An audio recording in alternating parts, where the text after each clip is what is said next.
Ok. Bueno, entonces estamos en la porción, ¿qué número es?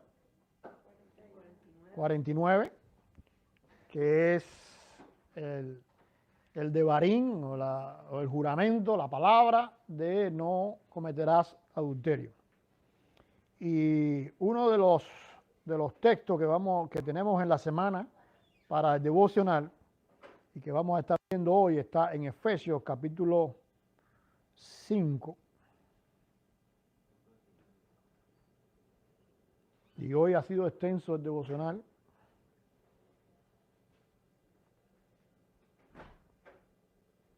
Pero ha sido también necesario. Y vamos a estar viendo algunos detalles ahí importantes, no tan solo en este texto, sino en el texto de Apocalipsis también, que pertenece a esta porción. Bien por arriba, todo va por arriba, bueno, pienso que va a ser todo porque nos extendimos en el devocional. Pero dice, someteos unos a otros en el temor de Dios. Las casadas estén sujetas a sus propios maridos como al Señor. Porque el marido es cabeza de la mujer, así como Cristo es cabeza de la iglesia, la cual es su cuerpo y Él es su salvador. Y son temas que muchas veces se tocan muy por arribita, sobre todo en los tiempos de hoy, donde el feminismo ha cogido tanta fuerza. Pero debemos entender que si hoy existe feminismo, es porque también existe el machismo. El feminismo es un resultado del machismo. Lo que pasa es que como todas las cosas del ser humano, siempre van de un extremo al otro extremo. ¿Por qué? Porque el equilibrio tendría que ser en el Señor. Entonces, pero los que no tienen el Señor van, como dice, como el viento, a donde los lleva el viento. Van para acá, van para allá. El viento ahora está con el feminismo, ahora todo el mundo quiere ser, ¿cómo se llama? Darle a la mujer el derecho que tiene y el derecho que no tiene también. Y darle al hombre, ¿por qué? Porque entonces hay que quitarle al hombre el derecho que tenía y el que agarró que no le tocaba. ¿Entienden hasta ahí? Pero nosotros tenemos que entender, y por ahí hay un manual de las clases de discipulado, que es el manual número 3 de DAC, de Discipulado Avanzado Comunitario, que tiene el tema de la consejería. Y una de las cosas que enseñamos ahí es el tema de la necesidad básica del ser humano. El ser humano tiene dos necesidades básicas. Tiene la necesidad de amar y de que lo amen, y tiene la necesidad de respetar y de ser respetado. Todos los seres humanos tenemos esas dos necesidades básicas. Que te amen incondicionalmente y que te respeten incondicionalmente. Cuando un ser humano tiene déficit de una de las dos, automáticamente cae en crisis. Si eso pasa desde la niñez, peor, porque entonces va a crecer con un patrón desordenado totalmente. Claro, en el Señor todo tiene solución, pero por eso ustedes ven esos dale para aquí, dale para allá. Ahora, Dios, que creó al hombre y a la mujer, hizo lo que nadie se imaginó. Y es que el hombre y la mujer tienen las dos necesidades básicas del ser humano, pero ¿qué hizo el Señor? Las invirtió. ¿Entiendes? Entonces el hombre tiene necesidad de amor y significado, o de respeto, pero ¿qué pasa? Que tiene como prioridad la de respeto. Y la mujer tiene la necesidad básica de amor y respeto, pero tiene como prioridad el amor. Por eso la gente dice, no, porque la mujer es más emocional. Bueno, la mujer es más emocional porque Dios la creó así. No es que sea emocional, es que depende más del amor. Cuando un matrimonio cae en conflicto, yo cada vez que tengo consejería con un matrimonio que está en candela, que está a punto de ir en picada, lo primero que yo trato de restaurar es eso. Que cada uno entienda sus valores, sus necesidades, disculpen, y cómo aportarle al otro. ¿Por qué? Porque Dios lo hizo así para que el hombre y la mujer encajaran. O sea, ¿qué hizo con el valor y el significado? Con el amor y el significado. Lo intervino, lo cambió. Entonces, ¿qué sucede? Que el hombre le da amor a la esposa y automáticamente la esposa le va a dar significado al hombre. la esposa le da significado al hombre, automáticamente el hombre le va a dar amor a la esposa. Y cuando ese ciclo se conecta, el matrimonio empieza a florecer. Yo he tenido matrimonio durante todos estos años de ministerio en desastre total. Y los he visto recuperarse así, de una cosa milagrosa. Cuando ellos logran entender, y pienso que esa es la función del Espíritu Santo, que ellos entiendan, y cuando ellos logran entender ese milagro que Dios creó así, pues automáticamente se restaura ese ciclo. ¿Entiendes? Muchas veces la gente trata de restaurar los matrimonios exigiéndole a los dos. Yo no hago eso. Ni las personas que me enseñaron a mí consejería tampoco hace eso. Un consejero cristiano lo que se concentra es en que uno de los dos reaccione. Cuando uno de los dos reacciona y le da al otro lo que el otro necesita, automáticamente, ¿qué pasa? Que va a recibir lo que el otro, porque ya cuando el otro se sacia, entonces da al otro. ¿Entienden ahí? Y empieza el ciclo. Ahora, un problema muy grande en los matrimonios es que lo que tú piensas que tú necesitas es lo que tu pareja necesita. Y ahí se rompe la cosa. Entonces, el hombre, por ejemplo, porque el hombre los hombres son confesiones de hombres, voy a hacer ahora. Los hombres cuando van a enamorar a la muchacha, intuitivamente, eso está en el ADN, eso está aquí en el instinto, empieza a darle amor, de muchas maneras. ¿Verdad que hay muchos lenguajes para el amor? Y empieza a darle amor de todas maneras. ¿Y la muchacha qué pasa? Zombie. Esos fueron los primeros zombies de la historia. ¿Y la muchacha qué hace? Zombie. Y la muchacha hace lo mismo. Comienza a darle a él respeto y significado. ¿Y él qué pasa? Zombie también. ¿Qué pasa entonces? Cuando se casan, entonces ella dice, no, es que ya él no se acuerda de mí. ¿Ves? Él cambió. ¿Qué fue lo que cambió en él? Nada. Que él simplemente está dando lo que él necesita. Sin darse cuenta que si tú lo necesitas, pues tú no puedes darlo. Porque lo que tú necesitas no puedes darlo. Y ella está exigiendo de él lo que ella necesita. Entonces, ¿qué pasa? Que los dos están exigiendo lo que ninguno de los dos puede dar. Y como está exigiendo lo que no puede dar, pues se vuelve un desastre el matrimonio. Entonces, ¿qué tiene que pasar en un matrimonio? Muy sencillo. El hombre tiene que darle amor a la esposa y la esposa tiene que darle respeto y significado al hombre. El respeto, obediencia, respeto, sumisión, sujeción. ¿Entiendes? ¿Por qué? Porque el hombre siente que tiene el control. Ahora, cuando la mujer recibe amor, por ejemplo, una forma muy sencilla de dar amor es celebrarle lo que hace. Oye, qué linda estás hoy. ¿Ves? Hay mujeres que dicen, ya es más, nunca me ha dicho eso. No se miren ahora. Él más nunca me ha dicho eso. El hombre cuando estaba en el noviazgo le hacía poesía. Él más nunca ha hecho una poesía. Él más nunca me ha dado una... ¿Ves? Porque todo eso, ¿qué cosa es? Usted para adelante. Bueno. Te delaté.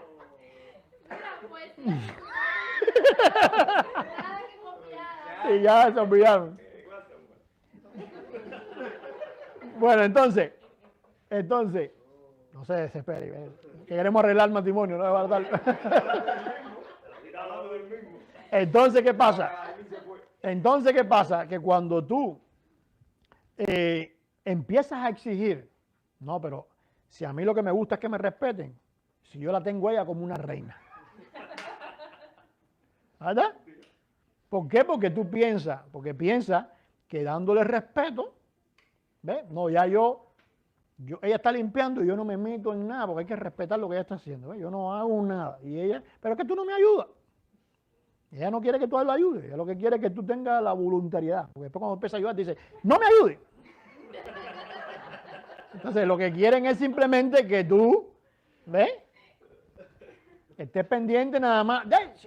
Cuidado, no te pongas. Eso no da mucho, ven, que tú estés pendiente de ella. Eso la mujer es uno de los lenguajes del amor. Ahora, viceversa, la mujer tiene entonces que darle respeto al hombre. Si cada vez que el hombre te dice algo, tú, no, eso no puede ser así. No, yo no estoy de acuerdo en eso. Ah, pero tú quieres. Entonces, cuando viene ese enfrentamiento, le estás quitando autoridad. ¿Y qué pasa? Que entonces el hombre siente que pierde el control. ¿Me copian, Cuando un matrimonio parece tan mente, porque nunca un matrimonio no tiene solución, porque ya le estoy explicando lo fácil que es la solución. Pero cuando un matrimonio no tiene solución, cuando entonces ella dice, pero ve, yo no lo voy a respetar más porque él nunca más me ha dado una flor. Y él dice, ella no me respeta, así que yo nomás nunca le doy una flor. Bueno, imagínate tú, ni este le va a dar la flor nunca, ni ella va a respetar nunca. Entonces, ahora, cuando uno de los dos, fíjate, no los dos, cuando uno de los dos entiende las necesidades básicas de todos los seres humanos y le empieza a dar a la otra persona lo que necesita en el lenguaje que lo necesita. Porque dar amor, yo me acuerdo una vez una muchacha que me dijo, oye, me tiene loca con las cajitas de bombones, que no me regale más una cajita de bombón. El primer día me encantaron los bombones, pero todos los cumpleaños una cajita de bombón, ya no quiero más bombón. Pastor, no quiero bombón. Entonces tú tienes que entender que hay lenguajes para expresar las cosas. Hay un libro que yo le recomiendo a todo el mundo que se llama Los cinco lenguajes del amor. O sea, hay que aprender cuál es el lenguaje que tu pareja entiende para recibir significado y para recibir amor. Porque a veces, ¿qué pasa? Que el hombre o la mujer le está dando amor a su pareja o significado a su pareja, pero simplemente no lo está haciendo en la forma correcta y el otro no entiende. Es como que tú hablas chino y la otra persona español, no entiende lo que está hablando. Hay mujeres, por ejemplo, que entienden el amor con simplemente darle la mano, ayudarla a bajar del carro. Hay otras que no. Tú puedes hacerte la vida bajando del carro que piensa que tú no la quieres. Pero hay unas que sí, tú tienes que decir, bueno, mi pareja, mi esposa, entiende así. Bueno, ya tú sabes que ya tu vida es bajarle al carro con la mano. Ya, esa es tu vida. ¿Entiendes lo que quiero decir? La esposa igual. Si tú ves que en determinadas situaciones la persona, el hombre, es como si estuviera vacío, decir, bueno, espérate, ¿cómo yo lleno eso? Si le respondo de esta manera, no es que esté vacío, es que lo vacié. Porque yo tal vez lo que le estoy demostrando es, tú puedes contar conmigo que soy una mujer, pero él no quiere, ¿ves? Él no quiere tener una mujer, él quiere tener una mujer. ¿Entienden hasta ahí? Entonces hay que balancear eso. Y eso es lo que Pablo va a estar explicando aquí. Que dice, las casadas estén sujetas a sus propios maridos como al Señor, porque el marido es cabeza de la mujer, que está dándole al hombre significado. Así como Cristo es cabeza de la iglesia, o sea, tienes que respetar a tu esposo. Dios fue el que lo hizo así. Dios hizo al hombre con el primer, ¿cómo se llama? La necesidad básica de primaria, el significado. Fue Dios quien lo hizo así. Dios nos hizo así. Entonces tienes que entender que no es un empeño de nosotros. El hombre no entiende si no es de ese lenguaje. Es así. Dice entonces, la cual es su cuerpo y él es su salvador. ¿Qué quiere decir entonces? ¿Qué es lo que es la esposa para el esposo entonces? Dice, es su cuerpo y él es su salvador. Eso es lo que quiere la mujer, un salvador. Una persona que la esté cuidando y salvando de todas las situaciones y ahí poniéndola en alto siempre. ¿Me entienden hasta ahí? Todavía va a tener más detalle en esto. Dice, así que como la iglesia está sujeta a Cristo, así también las casadas lo estén a sus maridos en todo. Marido, ahora viene, ve, ahí le hizo el disparo a la mujer, ahora viene al marido. Marido, amad a vuestra mujer. Ya resuelto el problema. Mujeres, sujétate al marido. Marido, ama a la mujer.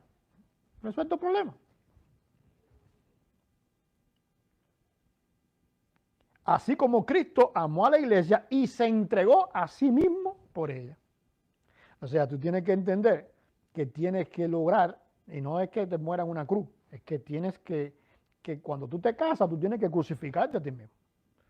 Y hay deseos de tu esposa que son los que tienen prioridad. No los tuyos. Hay hombres que asumen bien ese rol. pero hay otros que no. Yo he conocido hombres, no.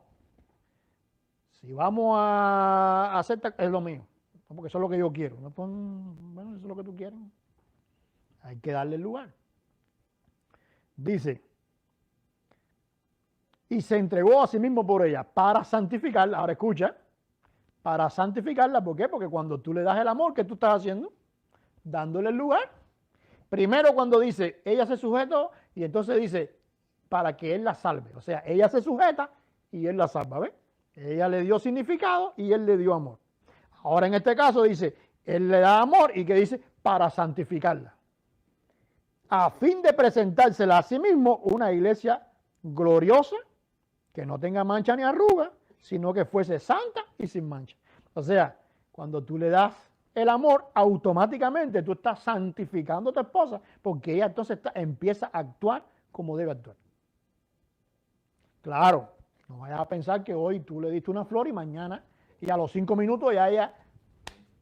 Eso es exacto, es un proceso donde hay que convencer, porque muchas veces no hemos convencido a la pareja de que le respetamos o que le amamos. ¿Ves? No hemos convencido eso. Hay que convencer. En el noviazgo convencen, todo el mundo convence, pero después viene el descrédito. Yo le llamo al descrédito el primer año de matrimonio. El primer año de matrimonio es descrédito. Porque ahí entonces se empieza a saber toda la verdad. Quién ronca, quién no ronca, todo se sabe. Ahí empieza a saberse todo. Por suerte yo vine a roncar ahora hace poco. Dice entonces, así también los maridos deben amar a sus mujeres como a sus mismos cuerpos. ¿Entiendes?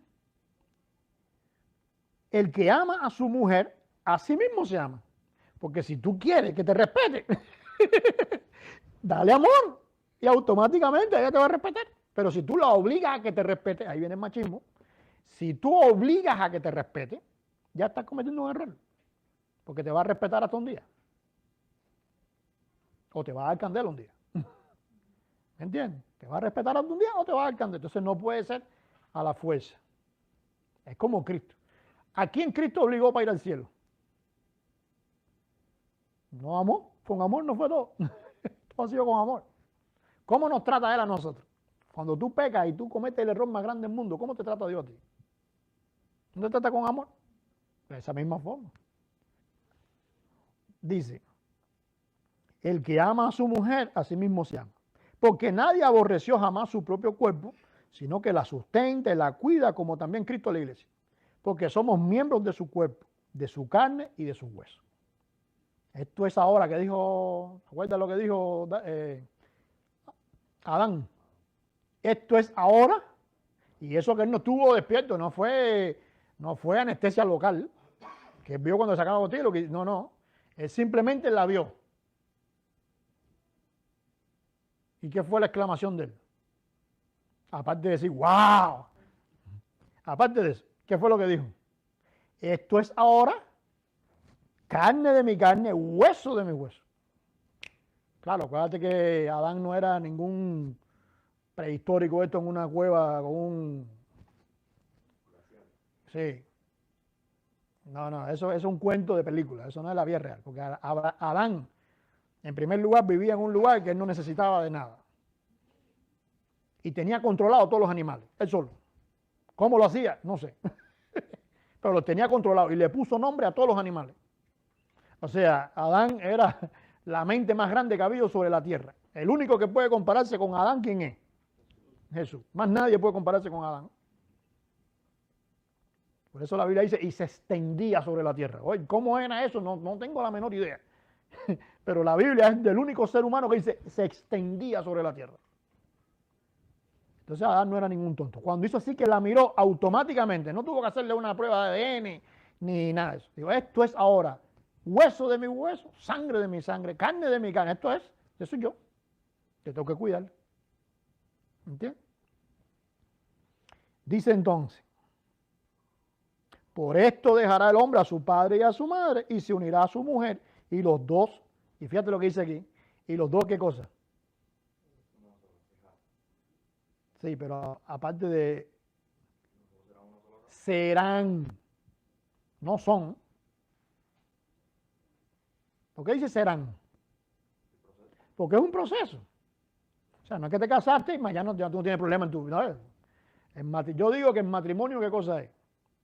Porque el noviazgo es un engaño. En el noviazgo se engaña. Porque este quiere impactarla, ¿ves?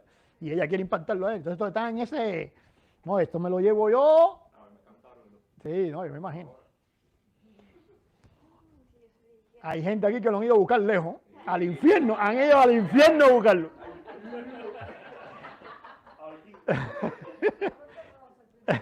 Entonces, ve, eso es bonito, no es que sea malo, no es que eso, todos los noviazgos son así. El noviazgo que tú encuentres que no sea así, no es.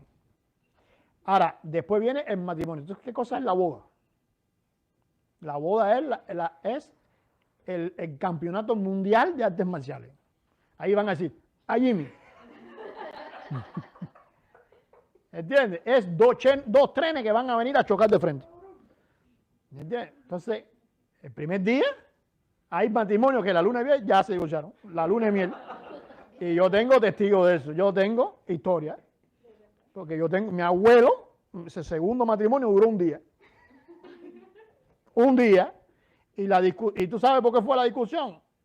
Por un seguro en la puerta. Pusieron un seguro en la puerta que no se podía poner y ahí mismo se coge y vete. Ya, se acabó. Y yo la conocí a ella y bueno, mi abuelo. O sea, tengo esa historia en mi familia. O sea, hay matrimonios que duran. El primer choque ahí ya se fue. Hay otros que chocan y ahí se enreda y duran más tiempo. Y hay unos que duran todavía enredados. Pero no se arreglaron. ¿Entiendes? Duran porque duran. Hay personas que dicen, no, hay matrimonios que duran porque uno de los dos dice, bueno, esto es lo que me tocó y ya esto es para morirse. Ya, esto es lo que me tocó. Pero no porque se arregló, vive en un infierno toda su vida. Ahora, Dios no creó el matrimonio para eso. Dios creó el matrimonio ¿para qué? Para que sean una sola carne. Y eso es un proceso. Dice entonces, ahora mira esta parte, aquí era donde yo quería empezar, pero me metí en todo lo otro pero bueno. Dice, versículo 32. Grande es este misterio. Dice, pero ¿cuál misterio? ¿Por qué Pablo está hablando de un misterio? ¿Cuál es el misterio que hay en todo eso? Porque yo sepa, bueno, ya yo lo expliqué. Cuando tú nada más que estudias un poquito de psicología, un poquito de consejería, ya esto que yo te expliqué, ya tú lo entiendes. Ya entiendo por qué los matrimonios, ¿ves? Dice, si fuera un misterio, no se enseñara. Porque es un misterio, ¿no es así? ¿Por qué es un misterio? Dice, grande es este misterio, mas yo digo esto respecto de Cristo y de la iglesia.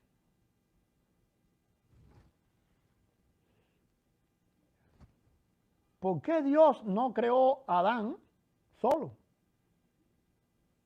Que él mismo diera hijos. Hay animales que son así. Ya, él solo. No necesita pareja. O de vez en cuando, nada, una cigüeña que traiga a la gente. Como el cuento de los niños. Pero una pareja, ¿por qué Dios hizo así? Yo siempre le digo a ustedes que en la Biblia las cosas están por gusto. Y no hay nada en este mundo que se haya hecho por casualidad, como te quieren decir los científicos. Todo tiene un motivo, porque todo tiene el creador. Y nadie puede ser creador si no tiene un motivo. Ahora, ¿por qué dice Pablo aquí? Mas yo digo esto de Cristo y de la iglesia. O sea, Dios estaba ejemplificando en el matrimonio su relación de Él con su pueblo. Yo amo a mi pueblo. Yo le doy todo a mi pueblo y ellos me van a dar ¿qué cosa? Respeto y significado, adoración y alabanza. ¿Entienden ahí?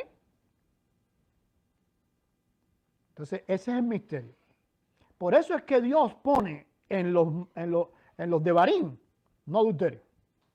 Porque el matrimonio no se puede romper. ¿Por qué no se puede romper un matrimonio? Porque es el mensaje de Dios rompiéndose. Dios quiere que el matrimonio dé un mensaje a la humanidad. ¿Cuál es el mensaje que tiene que darle el matrimonio a la humanidad? Yo quiero a mi esposa como Dios lo quiere a ustedes. Y ustedes tienen que llegar a querer a Dios como mi esposa me quiere a mí. ¿Entienden esto? Entonces, Dios tiene en ambos, en esa pareja, el mensaje eterno. Tremendo, ¿eh? Entonces, la responsabilidad que nosotros tenemos como matrimonio no es simplemente tener hijos y tener... No, esa no es la responsabilidad que tenemos. La responsabilidad que tenemos es transmitir a los demás la relación entre Cristo y la iglesia. Ahora, ¿tú crees que eso suceda al otro día de la boda? ¿Verdad? Sí. Eso va pasando, ¿qué cosa? Serán una sola carne. De la misma forma que nosotros seremos uno solo con Dios. Dice, por lo demás, cada uno de vosotros ame también, y aquí va a resumirlo todo ya, cada uno de vosotros ame también a su esposa como a sí mismo, y la mujer respete a su marido. ¿No está ahí claro el amor y significado y el respeto? Esposo ama, mujer respeta. Porque ese es el mensaje que se transmite. Ahora, cuando el hombre recibe significado, automáticamente se cubre su amor. Mira tú eso. Porque entonces el hombre entiende que ella la ama, que ella lo ama. Y cuando ella le da amor, automáticamente ella entiende que él la respeta.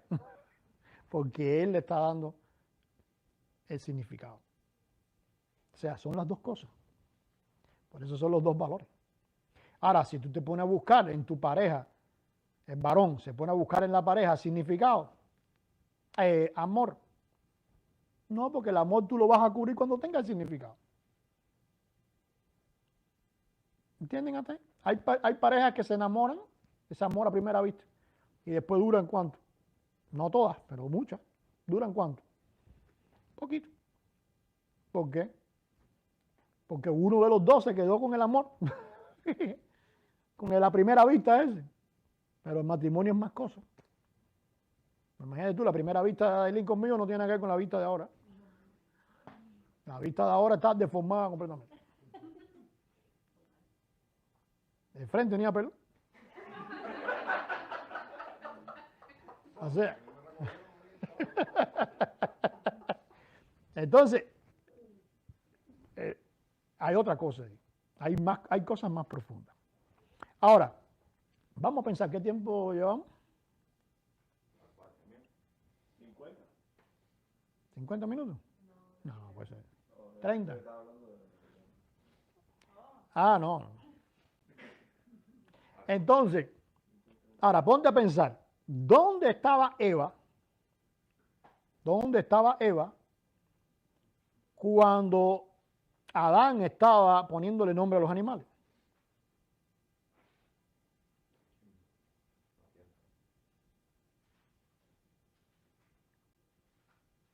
Adán pone nombre a los animales y dice, y no encontró ayuda en ellos. O sea, él les dio significado a los animales porque le puso nombre. Pero recuerda que él lo que tiene que dar es amor. ¿Y qué pasó?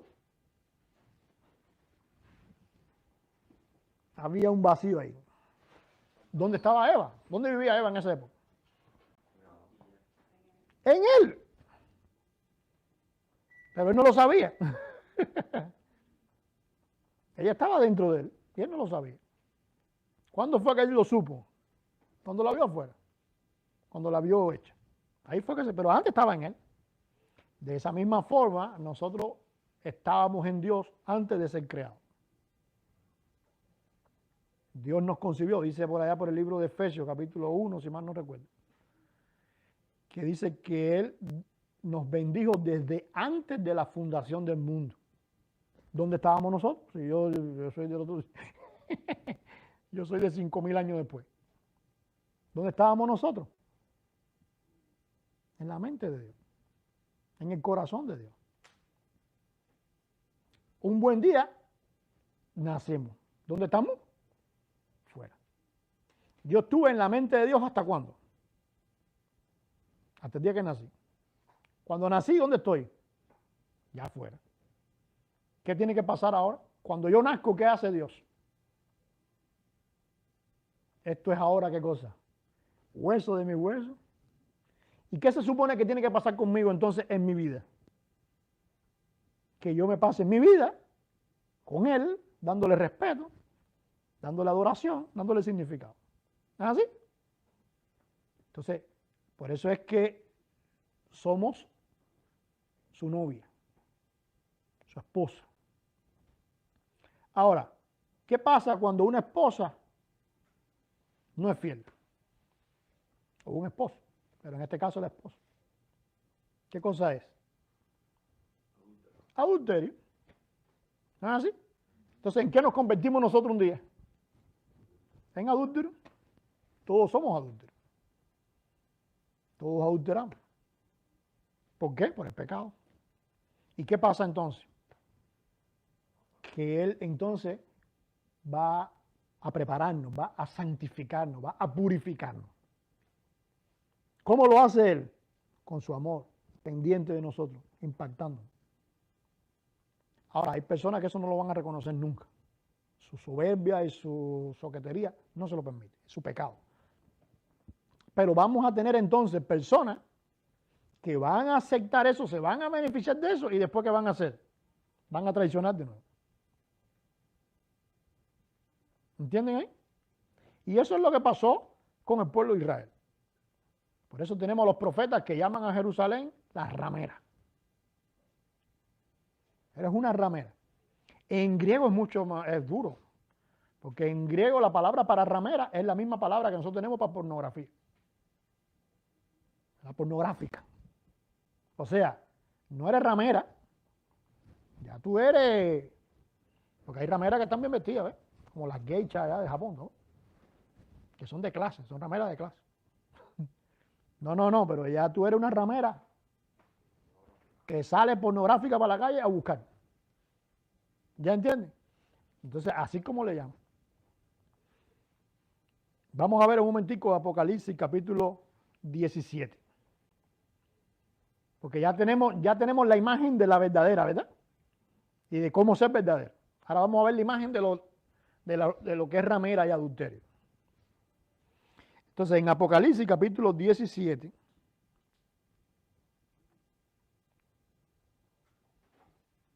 dice, bueno, si nosotros leemos a los profetas, por ejemplo, Jeremías, Ezequiel, le van a llamar ramera a Jerusalén, le van a llamar ramera a Judá, le van a llamar ramera a las tribus del norte, a Efraín, a Israel, como la tribu del norte. O sea, de forma general le van a llamar ramera.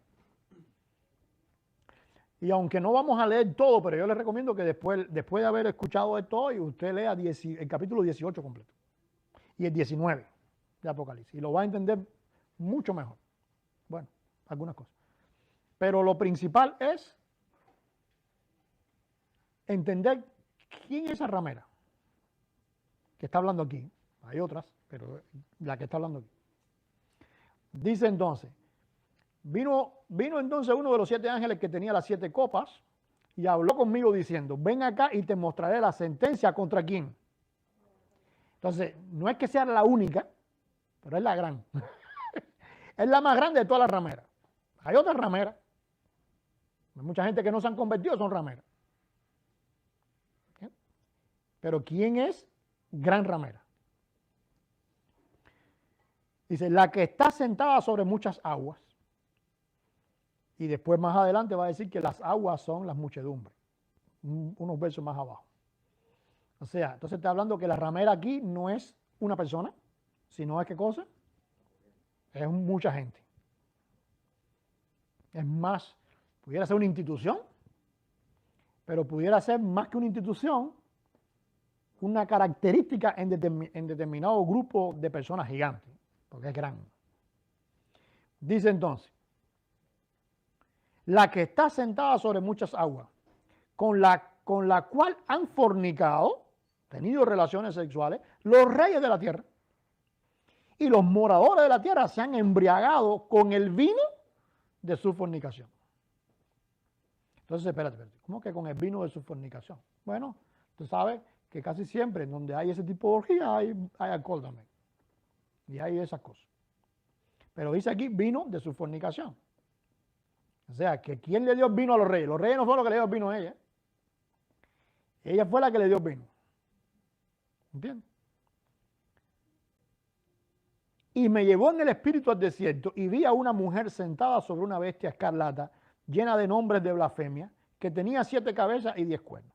Y no vamos a meternos ahora en ese tema, porque ese está hablando de la bestia.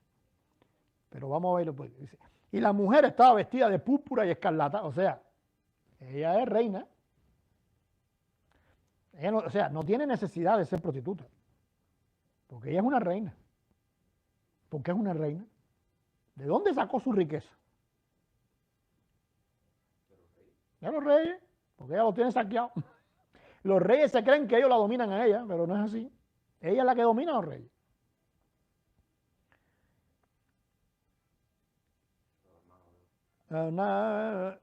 De piedras preciosas, de piel, de perlas, y tenía en la mano un cáliz, eso sí es una copa. Y por eso pedí por acá una copa de Kiddush. Y ella tenía en su mano, ¿qué cosa? Ahí te ponen cáliz y tú dices, ay, no, esa palabra ahí es la misma palabra que utiliza Jesús en la cena, cuando dice, y tomando la copa, esa es la misma palabra. A diferencia de la copa que apareció ahorita, que te dije que eso no era copa. Los traductores, ¿por qué pusieron cáliz aquí? Para darle, tú sabes. Porque está hablando de vino, quizás también. No, porque le están dando el toque ese medieval de el cáliz de la vida, ¿ves? De la, ¿cómo se la? De la sensualidad, ¿ves? Pero no. Tiene que poner los pies en la tierra para poder entender. Cuando tú ves esta copa, ¿en qué tú estás pensando? Vamos a emborracharnos. ¿En qué tú piensas? Es la copa que se santifica.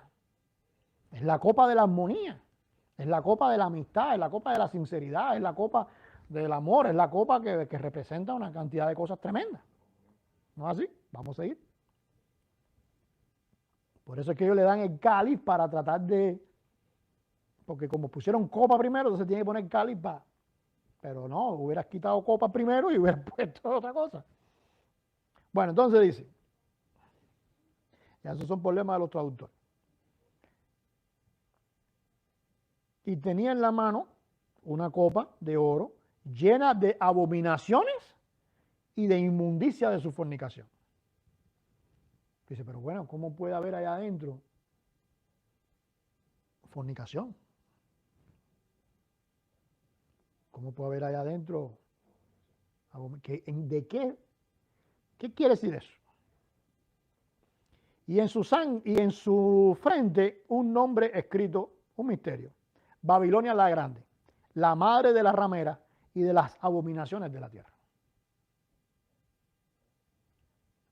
O sea, entre todas las rameras que hay, esta es la mamá. La más grande de todas. ¿Por qué? Porque durante muchos años, siglos, teniendo a Dios y adorando a Dios, ha estado fornicando con los demás. Eso es lo que la hace adúltera. Porque si no tuviera a Dios y está fornicando, es una prostituta. ¿No? Pero no estuviera adulterando. Entonces, ¿qué es lo que le hace a un adúltero? ¿Qué es lo que le hace? Está mal. Que adorando a Dios está haciendo otra cosa. Por eso dice Babilonia la Grande, porque ni siquiera Babilonia se puede comparar con ella. Nabucodonosor nunca quiso adorar a Dios. Él un buen día vio cosas que tuvo que reconocer que Dios, pero esa no era su intención. Por eso lo pusieron a comer hierba. Esa no era su intención. Tú no quieres, te pongo a comer hierba. Pero no era porque él no era Daniel. Dice entonces, vi a la mujer, y ahora te voy a decir, vi a la mujer ebria. ¿Con qué tú te ebrias? Con lo que tú tomas, ¿no es así? ¿Y qué cosa es lo que va a tomar? La sangre de los santos y la sangre de los mártires de Jesús. Y cuando la vi, quedé asombrado con gran asombro. ¿Cómo no? Porque cuando tú ves cáliz, ¿qué tú piensas? Cuando tú ves la copa del Kiddush, tú piensas que todo es, no, esto es una cosa espiritual. No, aquí estamos haciendo, ¿ves? Pero cuando ves que lo que está ahí adentro es la sangre de los santos y de los mártires, entonces tú estás aprovechándote no tan solo de los santos y de los mártires, sino que tú estás disfrutando a tener su sangre.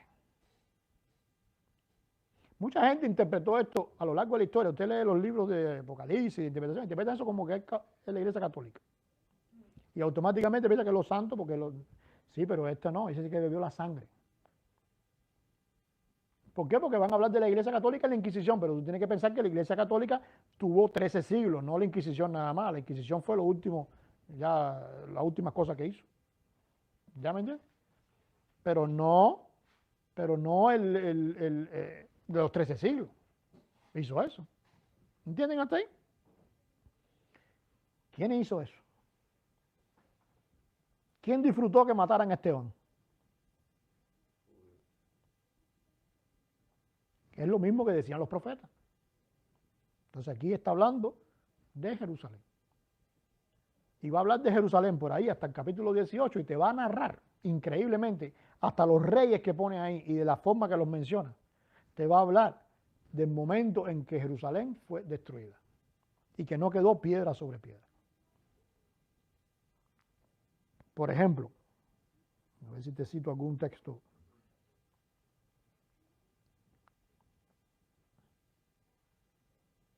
Bueno, no se guardaron aquí. Ahora no te voy a citar porque si no tendría que leerlo tú.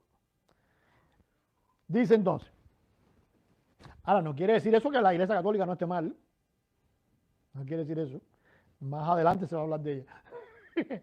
Ni quiere decir eso que los protestantes estamos bien, porque todo el mundo dice, no, ve, nosotros somos protestantes o evangélicos, estamos bien. Los malos son los católicos. No, no, no. Aquí todo el mundo ha hecho de todo. Aquí todo el mundo ha hecho cosas malas. Aquí todo el mundo ha adulterado. ¿Entiendes? Pero lo que pasa es que esta gente disfrutaron eso. Dice entonces,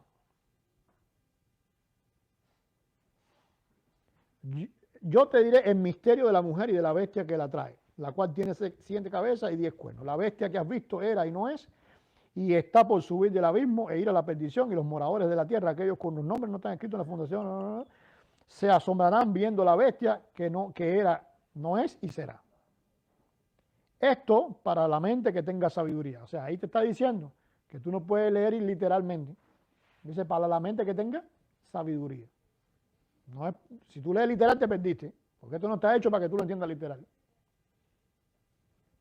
Y por ahí tenemos escuelas, eso se llaman escuelas escatológicas que creen que hay que leerlo literal.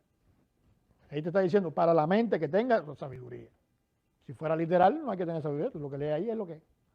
Dice entonces, las 7 cabezas, ahí comienza a hablar entonces de la bestia, no me voy a meter en eso, y ahí te va a hablar de los reyes, y te los va a contar, y es más, te va a decir, hay un rey que va a durar poco. Increíble. Un rey que duró unos meses, y eso está en la historia, o sea, eso no...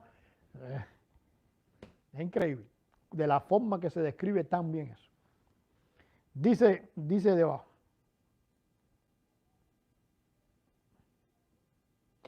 Me dijo también, versículo 15, las aguas que has visto donde las rameras se sientan, ¿son qué cosa? Pueblos, muchedumbres, naciones y lenguas. ¿Por qué? Porque ¿con quién fornicó ella? Con todo el mundo. Cuando tú miras la historia de Israel, ya de los reyes después de Salomón, y Salomón un poquito, pero ya después de Salomón, tú vas a ver que los reyes lo que hicieron fue balancear la cosa con los demás. Sí, y los profetas es lo que están predicando los profetas todo el tiempo. O sea, estás en ese jueguito, entonces intercambia, no, ahora no, sí, bueno, me vas a atacar, me hago alianza con este otro para que te ataque a ti. No me vas a atacar, no, pues entonces, no, ya me fajo contigo, ahora voy a estar con este. Que tú dices, esta gente no creía en Dios ni nada, por eso es que a Jeremías le quieren cortar la cabeza y lo meten en una cisterna esa de estiércol humano, porque simplemente le estorbaba a los reyes, varios reyes que pasaron por ahí, con Jeremías. ¿Entiendes? Y después, cuando tú miras, por ejemplo, en tiempos de Jesús, Herodes, ¿por qué Herodes rey? ¿Quién puso a Herodes de rey? Si Herodes es edomita, no es judío. ¿Qué hace ahí? Ah, porque a alguien le cuadraba que estuviera ahí. Y alguien le permitió que estuviera ahí. Y alguien le apoyó para que estuviera ahí. ¿Entienden hasta ahí? Y así era. Ahora, por ejemplo, tú tienes el tiempo de Jesús. Y Jesús fue a ver a Caifás. Y después fue a Aná. Ven acá, ¿cuántos sumos sacerdotes había? Porque no tiene que haber uno, porque hay 2. No me dice que Aná y Caifás. Porque aquello era lo que cuadraba. Este sacerdote, tú eres para darle la cara a los judíos y tú eres para darle la cara a los romanos. Cuando vengan los romanos, para este. Vienen los judíos, guárdate tú, sales tú. Y así. Un juego. Entonces estaban simplemente fornicando. ¿Con quién? Con la muchedumbre, con las masas, con todo el mundo. ¿Por qué? Porque no confiaban en Dios. No creían que Dios podía protegerlo como nación, como hizo con David. Dios podía protegerlo como hizo con Salomón y como hizo con ellos mismos. Porque hubo reyes que ya Dios le dijo, ya, hasta aquí llegaste. Hubo un rey que Jeremías le dio el rollo, le dijo, mira, esto léelo. Se lo dio primero a los sabios que estaban alrededor. Los sabios leyeron y dijo, wow, no, tú tienes que saberlo el rey. Si esto, lo que tú estás diciendo aquí, se lo llevaron al rey. ¿Y qué hizo el rey? Agarró el rollo, lo midió y cuando empezó a leerlo, ¡pah! Y lo quemó. Ese libro no lo tenemos hoy. Hay un libro de Jeremías que no tenemos hoy, lo quemó el rey. Palabra de Dios. ¿Por qué? Porque no confiaban en nadie. Dice entonces, y los 10 cuernos que vistes en la bestia, estos aborrecerán la ramera y la dejarán desolada y desnuda. Después más adelante va a explicar eso con detalle. Pero eso desolada y desnuda, eso desolada es la misma palabra. Cuando dice, y cuando veas Jerusalén rodeada de ejércitos, sabed que su destrucción, lo que pasa es que los traductores nos quisieron jugar la mundial, sabed que su destrucción ha llegado. Esa palabra destrucción, una vez la traducen como destrucción, otra vez se la traducen como desolación. Y cuando veas lo dicho por el profeta Daniel, que la ciudad estaría en la ciudad la abominación desoladora. Y allá empiezan los teólogos a dar disertaciones teológicas de la famosa. Ahí, esa misma palabra. Es esa misma palabra. Entonces, ¿de qué está hablando ahí? Y es más, va a decir más adelante que mucha gente, lo que pasa es que no es el texto que lo tengo, ya está en los capítulos siguientes, que dice que mucha gente, dice, bienaventurados los que pudieron salir de eso.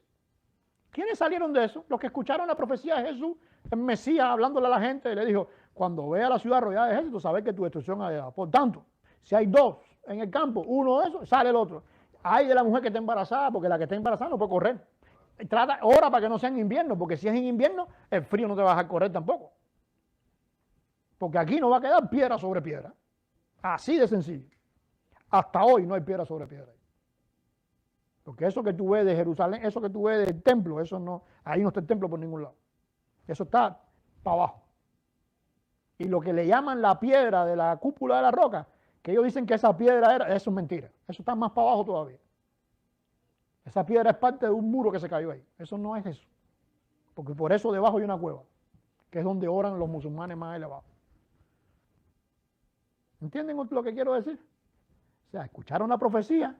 ¿De quién? Del propio, tuvo que venir el propio Mesías, ni siquiera un profeta. El propio Mesías decir, esto es así, te voy a dar los detalles. Cuando veas la ciudad rodeada de ejércitos, entiende que su destrucción llegó. Y aquí no va a quedar piedra sobre piedra. Ya, no ore. A esa hora no ore. Ya vete. Y pasó cuando, 40 años después, en el año 70, con el emperador Tito cuando destruyó Jerusalén. Si nosotros leemos, por ejemplo, a Eusebio, el historiador más antiguo que tenemos del cristianismo, Eusebio va a decir textualmente que los que se salvaron de eso fueron los que escucharon la profecía de Jesús. Porque el que no creyó dijo, no, eso está en el futuro. No, eso es cuando venga el milenio. Se quedaron ahí en Jerusalén. No salieron.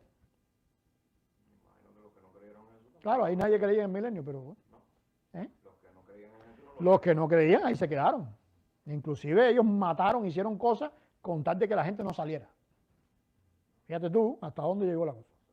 Y ellos los que salieron tuvieron que salir antes. Dice, cuando oigas de guerra y rumores de guerra, todo el mundo entonces piensa, y ahí vienen las películas, ¿cómo se llama? Los documentales, las películas, y en Facebook tú ves las bombas cayendo, como si en la tierra nunca hubiera habido guerra y bombas. como si las batallas de hoy, déjame explicarte una cosa, en las batallas de hoy hay menos muertos que en las batallas de antes. Porque antes era un ejército de 10.000 contra otro de 100.000. y se morían 100.000, así, ¡bum!, en un día. O sea, hoy no, hoy se mueren 4 soldados, la guerra con fue en esta, Afganistán. El país quiere cortarle la cabeza a varios, se mueren 13. Está bien, pero 13 nada más. En aquella época las noticias eran, oye, rey, se murieron 100.000, oye, se murieron 50.000. En una batallita nada más. Entonces no lo puedes pensar. Pero ¿qué es lo que estaba diciendo Jesús? Cuando oigas de guerra, ¿por qué? Porque los romanos vinieron conquistando todos los pueblos vecinos que eran israelitas también.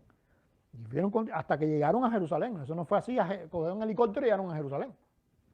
Vinieron caminando desde allá, porque eran legión. ¿Entienden lo que quiero decir? Entonces dice, porque Dios, versículo 17, Dios ha puesto en sus corazones el ejecutar lo que Él quiso, ponerse de acuerdo y dar su reino a la bestia. Que la bestia es Roma. Ahora, bueno, voy a decir porque la bestia es Roma. Y Israel, Jerusalén, el reino de Judá, todo eso ahí, ellos estaban sobre la bestia. O sea, como nosotros somos aliados de Roma, estamos salvados. Y la propia bestia fue la que le pasó la cuenta a ellos. ¿Entiendes? Ahora, la bestia, por eso dice el que era, ¿cómo dice? El tiempo y otro tiempo. O sea, el que era, que es y que venía después. Que interesantemente está utilizando parecido al nombre de Dios. O sea, se está haciendo pasar por Dios.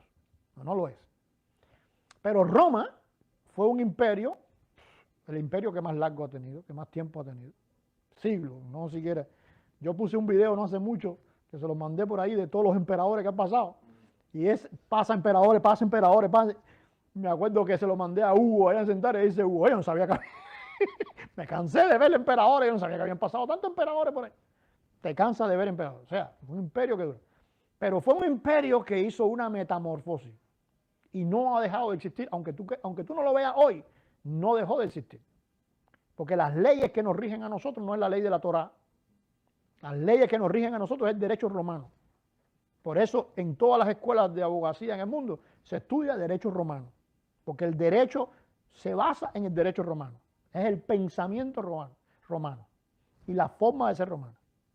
Y cuando usted va a Roma, por ejemplo, ahora los cubanos quieren hacer una manifestación, ¿a dónde van a ir a hacer la manifestación?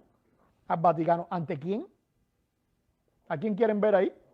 Al Papa. ¿Y de dónde salió esa palabra Papa? ¿De dónde salió la palabra sumo pontífice? ¿Por qué el Papa se llama sumo pontífice? Porque el emperador era el sumo pontífice. Pedro nunca fue sumo pontífice, como dicen ellos que Pedro fue el primer Papa. Ni Victorio tampoco, ni ninguno de esos personajes que pasaron por ahí en Roma fueron sumo pontífices. Eso ocurrió con el obispo de Roma que salvó a Roma de las tribus alemanas cuando Roma fue conquistada. Y este personaje tenía una forma de hablar tan convincente que esa gente que vinieron a conquistarlo, él los conquistó a ellos. Y lo pusieron a él entonces por el emperador, porque como el emperador salió huyendo, entonces, te quedas tú quien tú eres, y como él no era ningún tonto, entonces asumió el sumo pontífice. ¿Qué cosa es? El emperador. Entonces, cuando tú tienes hoy en Roma a un personaje que es papa, tú tienes a un personaje ahí que es sumo pontífice, que es el emperador. Roma nunca dejó de existir. Y usted no va a entender nunca lo que estamos viviendo hoy y las cosas que nos van a quedar por vivir si tú no entiendes ese detalle. Porque aquí te lo está diciendo. Y estamos en el capítulo 17 de Apocalipsis. Todavía falta. Y ahí te está diciendo que la bestia le va a pasar la cuenta a la ramera. Pero la bestia se va a quedar. Entonces ya puedes entender el catolicismo. Ese catolicismo que la gente lo ven en qué consiste. Dice entonces. ¿Me quedé en cuál? Porque Dios ha puesto en sus corazones el ejecutar lo que Él quiso. Ponerse de acuerdo y dar su reino a la bestia, hasta que se cumplan las palabras de Dios. Y la mujer que has visto es la gran ciudad que reina sobre los reyes de la tierra. ¿Por qué? Porque eso es lo que hacía Jerusalén. Eso es lo que ella hacía. fornicar para poder reinar.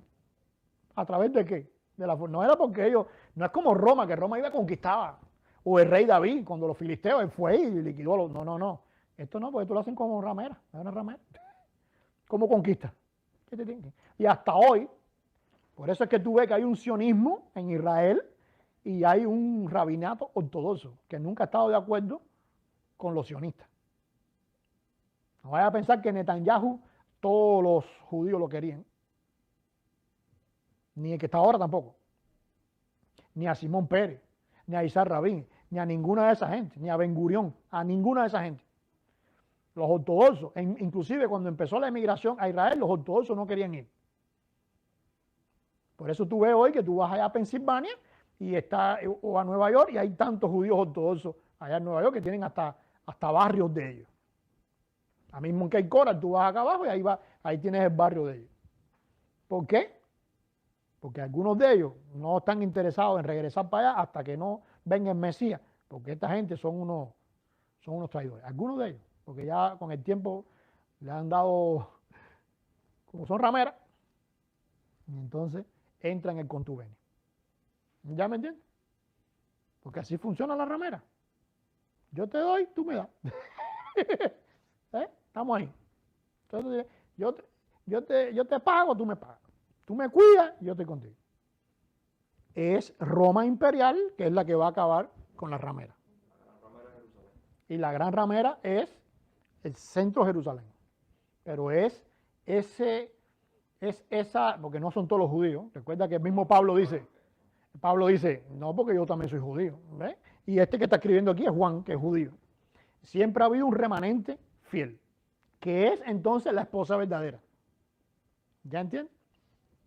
Pero la ramera es como nación, ya no como un remanente, sino como nación, que han entrado en ese jueguito con los reyes, incluyendo a la bestia. Lo que pasa es que la bestia es una bestia.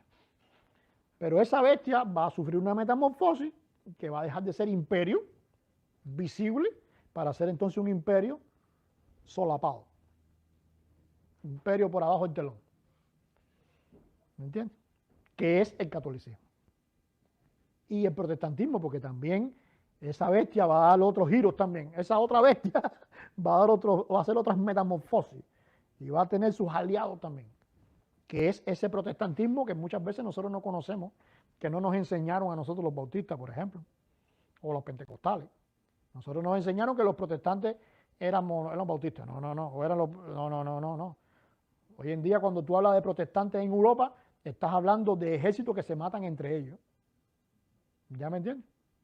Han habido guerras en Europa entre protestantes, de guerra de matarse.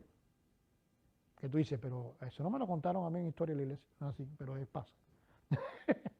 ¿Ya entiendes? Porque y cuando tú ves hoy tanto cristianismo evangélico, que ya no es católico, yéndose por una vertiente muy parecida a la católica, lo único que no tienen un papa y lo único que no tienen todo el servicio cultico, pero la mentalidad sí la tienen, que es la superstición, que es creer que si yo hago esto, entonces voy a lograr esto otro, y todas esas cosas.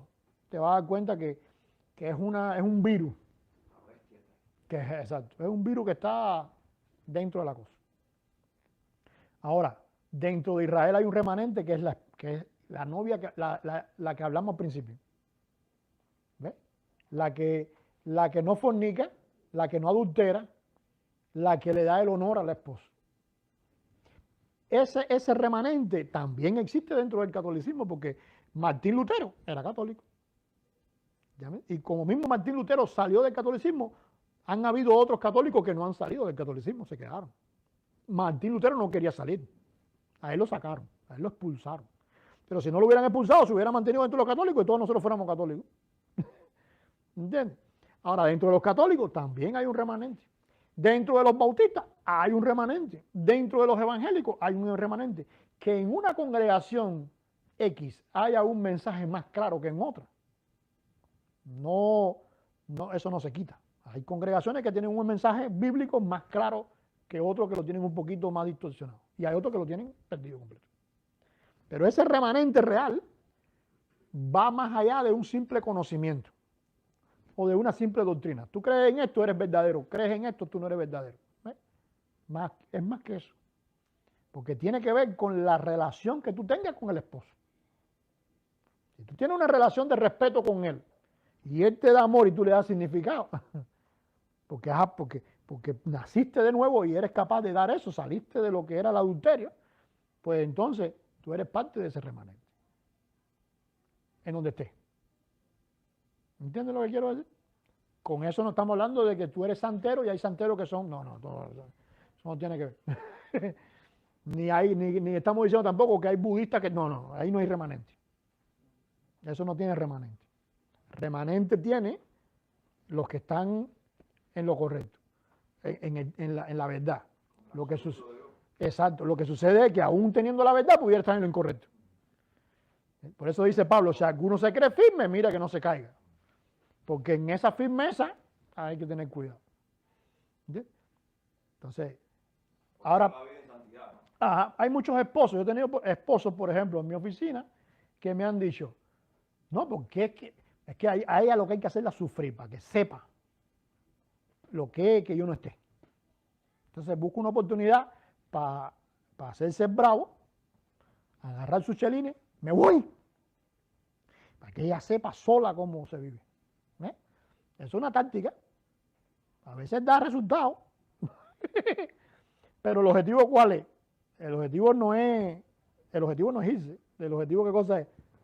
Hacerle reflexionar, ¿entiendes?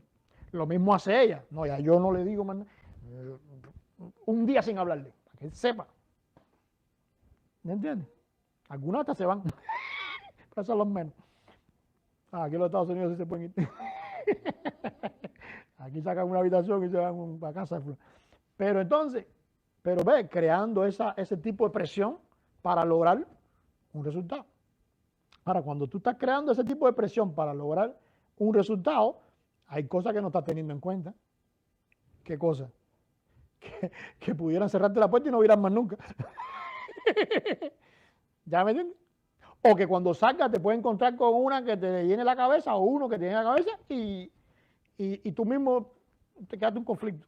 ¿Ya entiendes lo que quiero decir? Entonces, hay que jugar con esa, ¿cómo se llama? Con esa realidad. Entonces, hay un remanente, que ese remanente no entra en ese juego. Porque ama. Por eso el Shema, ama a Dios con todo tu corazón, con toda tu alma. Ama. Ahora, tú te has puesto a pensar cómo Dios te va a mandar a hacer, cómo Dios te va a mandar a amar. Si el amor no se puede exigir. Tú puedes exigir el amor a alguien. El amor no se puede exigir. El amor no se puede mandar. ¿Por qué Dios te manda? Porque Él sabe a quién se lo manda. ¿A quién Él le manda a amar? A los que pueden dar amor. Porque nacieron de nuevo, tienen la capacidad para amar. Entonces no todo el mundo puede cumplir con eso, porque no todo el mundo tiene la capacidad para amar. Entonces cuando Dios lo pone como mandamiento es precisamente, pudiéramos decir, una trampita celestial, para que la persona se dé cuenta que si yo no puedo amar es porque algo me lo está impidiendo. ¿Entiendes? Y si la persona es sincera, dice, bueno, espera un momentico, algo está pasando que no estoy amando como tengo que amar. ¿Qué fue lo que le pasó a Pablo? Se cae a la tierra, ¿qué quieres que yo haga? Él no se puso esa hora a cuestionar acá, ¿y por qué tú hiciste tal cosa? Él no se puso ahí a cuestionar nada, ni a debatir nada. Él dijo, aquí no hay nada que debatir y aquí no hay nada que...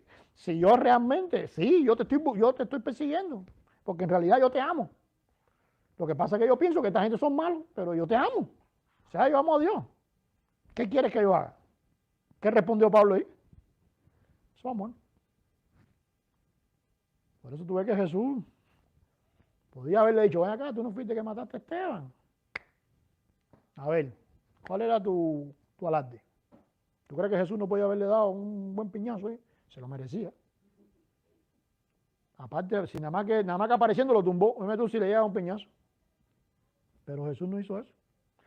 O sea, ¿por qué se cae Pablo? Porque la potencia de Jesús es tan grande que él no puede estar parado delante de eso. Ningún inconverso puede estar parado delante de eso. Ni aún nosotros. Por eso dice que delante de él toda rodilla se doblará. La única diferencia es que hay quien doblamos la rodilla voluntariamente porque le amamos, y hay quien va a doblar la rodilla obligado. No, la tiene que doblar. ¿Entiendes lo que es? Entonces, esa paradoja, ese dualismo entre el hombre y la mujer que manifiesta la relación que debe haber entre la persona y Dios. Una persona que no es capaz de hacer lo correcto en su matrimonio, no puede entender a Dios. Va a entender una parte, no va a entender completo. Porque el hombre, en el cuidado que tenga de la esposa, va a entender el cuidado que Dios tiene de él. Y en el respeto que le da a la esposa, va a entender el respeto que él tiene que darle a Dios. La esposa, en el amor que le da al hombre, va a entender el amor que Dios le da. Y en el respeto que ella le da al esposo, va a entender el respeto que ella tiene que darle a Dios. Por eso el matrimonio es tan importante. No es simplemente vamos a tener hijos, no es simplemente vamos a juntarnos y esto es fiesta y pachanga. No, ese no es el punto. Porque si tú no vives y entiendes correctamente tu matrimonio, nunca vas a entender a plenitud a Dios. El amor es sufrido. En el matrimonio no se sufre. El amor todo lo espera. En el matrimonio no se espera. Hay veces que hay que esperar. ¿Entienden hasta ahí? Entonces, por eso dice Pablo, grande es este misterio. Dios les bendiga entonces y esperamos que como matrimonio nos pueda ayudar y nos pueda servir. Amén. Bendiciones para todos los que están conectados.